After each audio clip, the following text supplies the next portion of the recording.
We are now going to attach the DVD module to the back of an E29 set using a PD 168 051 wall mount. You will need to place 4 spacers on the mounting bosses on the back of the set. Then align the 051 mount top of those spacers. The E29 set uses the M5 screws. These happen to be 25 millimeters in length.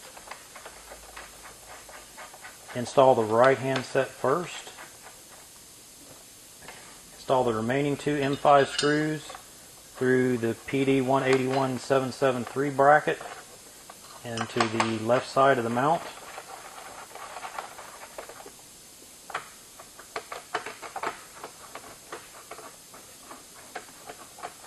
Securely tighten all 4 fasteners, taking care not to over tighten the screws and strip any of the threads or break any of the fasteners.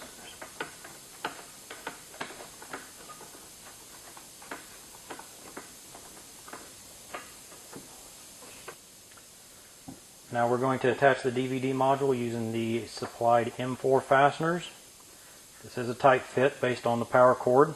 The DVD module will sit over top of that. You will align the inside set of mounting holes with the right lower set of mounting holes in the 773 bracket.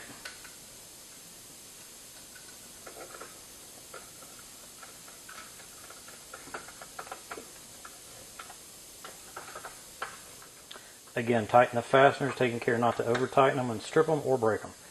This mounting position aligns the DVD module with the outer perimeter of the E29 set. Now I'm making the cable connection. Connect the 15 pin into the cable to the top of the DVD module.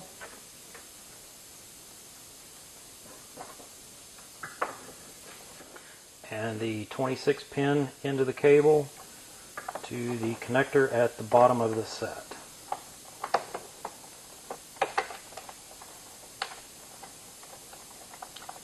Now the assembly is ready to attach to the wall mount.